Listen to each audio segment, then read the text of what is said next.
In the past few episodes, we've been focusing on self compassion. We took a little break to celebrate the 100th episode of this podcast. If you haven't listened to that, go back to episode 100 and listen.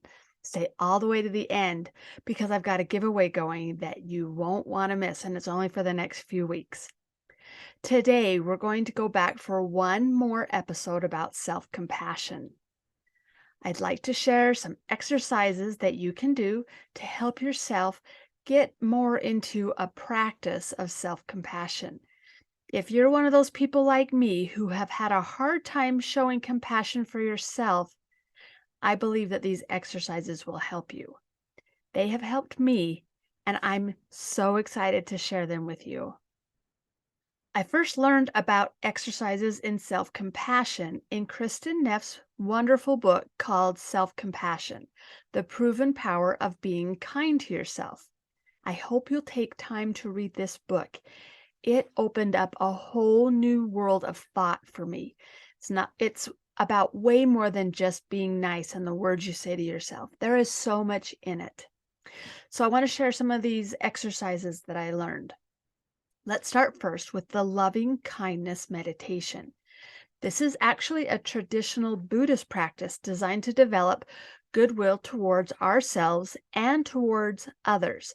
It uses phrases that create feelings of goodness toward various targets, including yourself.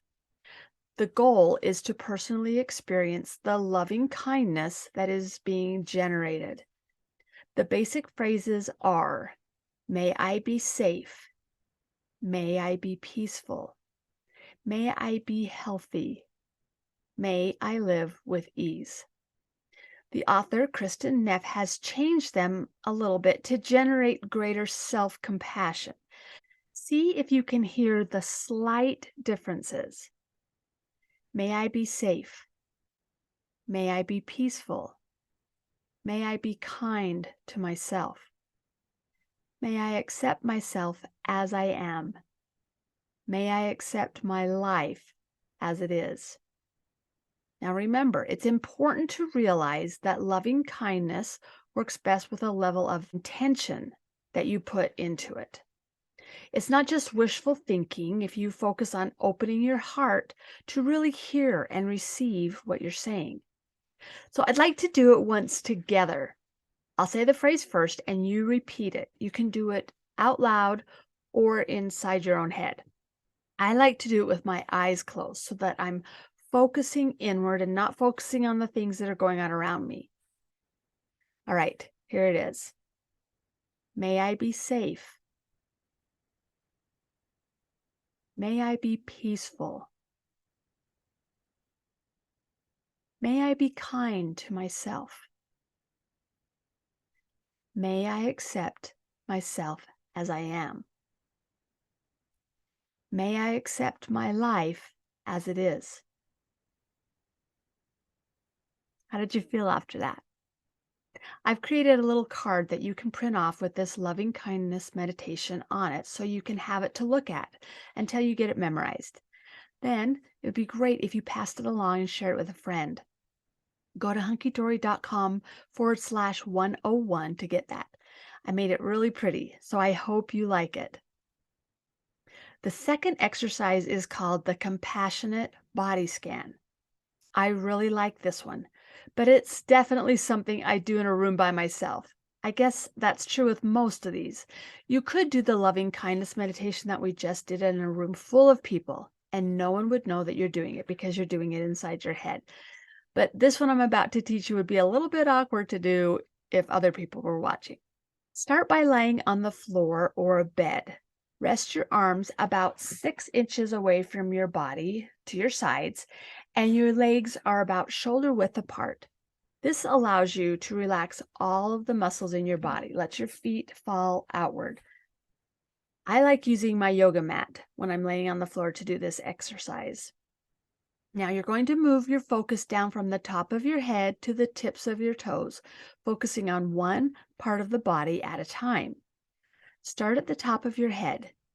Notice if there is any discomfort there. Like, is it hot? Is it cold? Is it tingling? Itching? Is there anything that's just not comfortable there? If there's any kind of discomfort, try to relax and let go of the tension that you're feeling in that specific part of your body. Now, the compassionate part comes in by extending kind and comforting thoughts to this part of your body. An example would be, "Oh, you're feeling some tightness there, aren't you? It's okay, just relax. I'm going to take care of you. Go ahead and just relax." Now, maybe that sounds a little weird to you. Go ahead and replace my words with your own comforting type words that sound more like you, like how you would talk to yourself or someone that you cared about.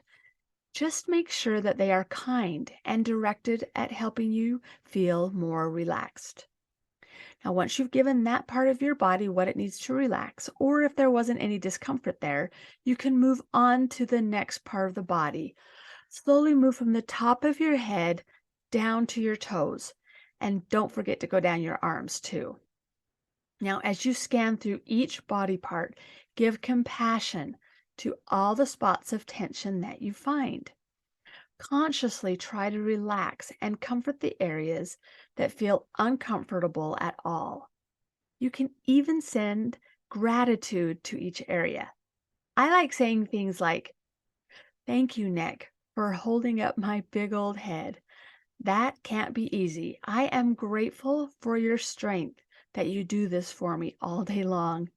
Now, a little side note here. When I talk about my big head, I don't think of that as a negative thing. It's actually a big head. All of my kids inherited this. It has a large circumference, but it just is what it is. I don't have any hard feelings or negative thoughts about that. It's just the size that my head is.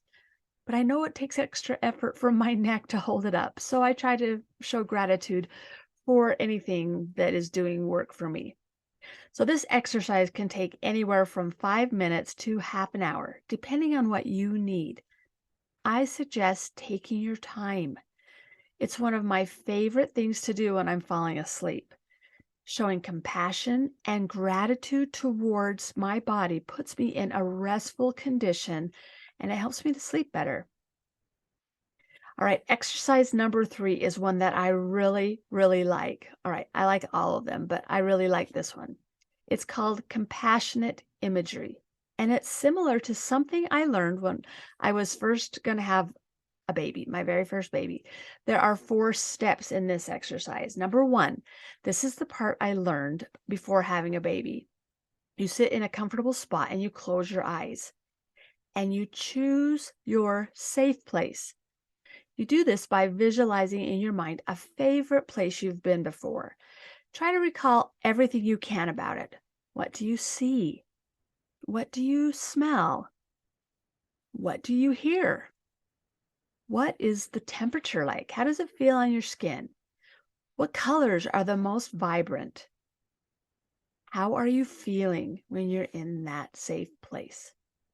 All right, number 2, now create in your mind the image of a caring, compassionate person, either alive or dead. Some people like to choose a religious figure like Jesus Christ, or some people choose the Buddha. Others may choose someone that they've known who is very compassionate, like a parent, a favorite aunt, or a teacher, someone that you've always thought was really kind and compassionate. Try to visualize this person's face the best that you can, using all of your senses if possible.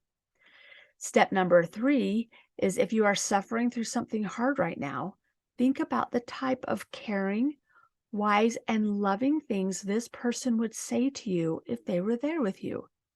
What types of feelings would be conveyed to you in their tone of voice? How does their voice sound? What would they say? Then let yourself bask in the warmth of the compassion you feel from this person and what you feel for them. Sit in this feeling for as long as you can. Let it stay there with you. Try to hold it there as long as you can. Don't rush it. The final step is number 4. Release the imagery of this compassionate person and then take a few slow breaths. Sit quietly and enjoy the comfort you are feeling. Remember, whenever you're going through a hard situation, you can pull up the feelings you're creating right now from this exercise. See that person in your mind and just listen to what they would say to you. Don't you love that? I love doing that, and it has helped me through a lot of hard situations. The final exercise I like to share with you today is called the self-compassion mantra. If you're not familiar with the mantra, it is a simple phrase or set of phrases that you repeat to yourself over and over again. Google says a mantra is a statement or a slogan repeated frequently. It's something that is used in meditation to help you to stay focused and to settle your brain down when it gets a little overactive because you're focusing on the same thing over and over again. In this exercise, this mantra is used when you start noticing things you don't like about yourself or are feeling negative emotions. When you notice that happening, repeat the following mantra. This is a moment of suffering. Suffering is a part of life. May I be kind to myself in this moment. May I give myself the compassion I need. Now, if you notice, I emphasize the word moment when I do this for myself. It helps me to remember that all life isn't hard. This is just a moment of suffering. I will include this mantra in that same PDF download that I created for you. You can grab that again at hunkydory.com/101. Now, I would challenge you to take this mantra and make it as personal to yourself as you can. Create your own version of it and recite it as often as you can. Memorize it so you can give yourself the gift of compassion anywhere. Learning more about self-compassion has done wonders for my life, and I hope you've enjoyed the 5 past episodes that I've done about it. That's how important it is to me that I created 5 episodes about it. I encourage you to learn more about it and do all you can to make room in your life for compassion directed at yourself. Now, I'm in the process right now of creating a new workshop all about self-compassion, and I'd love for you to join me in this workshop. I'll let you know as soon as I get it done. If you want to be one of the insiders that know all the hunky-dory things, make sure you are in my Keeping It Together community. You can join that community either by downloading that self-compassion mantra and the loving kindness exercise. When you download that at hunkydory.com/101, you will join my community. Or you can go to hunkydory.com/community. Either way, that's how you can become a member. And I'll send you encouraging emails every week that hopefully bring you even more light and peace into your week. To end this podcast today, I'm going to encourage you once again to help me get the word out about this podcast. You can do that in 3 ways. You can leave me a review, you can rate the podcast, or you can tell a friend. Remember that you can leave a review on this podcast. If you're listening to it on your phone, it's easy. Just scroll down past a couple of episodes and you will see where it says rate and review, and you'll see 5 empty purple stars. Click on the number of stars you'd like to give me. Then, if you continue down just a little bit further, you're going to see purple writing that says write a review. Click on that and you can type in whatever you'd like to say about the podcast, how it has helped you. You can put in your favorite episode, or you can just respond to the episode you just listened to. Just type in anything you'd like to say. What this does is it helps more people find out about the podcast. It tells the algorithm that you like this and that it will help show other people that like the same things you do that this podcast is there for them. And so that will give them the option to listen. Now, if you leave me a review before the end of June 2023, you are going to be entered into a giveaway. What it is it's a giveaway for a mug that I only created 2 of. I created one. Well, I created it for the purpose of giving it to my friend who is my biggest supporter on the podcast. So shout out to Kirsten because she got that mug for Christmas, and I really appreciate all the support she's given me. But I had 2 made. So I'm going to give that second one away to the person that I draw who leaves a review on this podcast. So that means I won't even get one. And that's totally fine with me. I would love to share this with you. So thank you in advance for sharing the podcast with somebody. Now, I will post that picture of the mug on Instagram and on my Facebook page so you can see it. You can find me at Hunky Dory everywhere. Thanks for joining me here today. And remember, I see you.